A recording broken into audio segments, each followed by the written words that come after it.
Tila wala munang Sunday run ang rumored couple na sina Kim Chiu at Paolo Avellino ngayong linggo dahil sa masungit na panahon.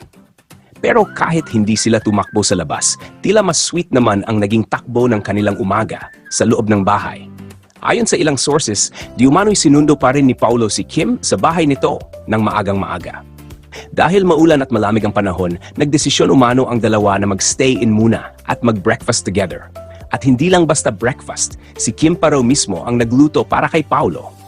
Mas naging espesyal ang moment dahil simple pero punong-puno ng kilig ang tagpo.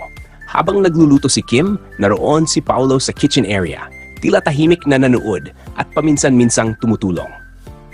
Ang sweet at domestic vibe daw ng dalawa ay parang eksena na raw sa isang romantic film.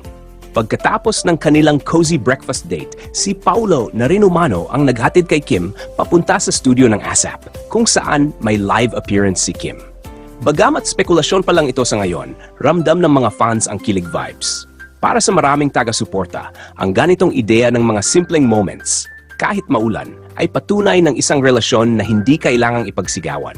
Dahil sapat na ang kilos para maramdaman, may espesyal na koneksyon sa pagitan ni Kim at Paolo.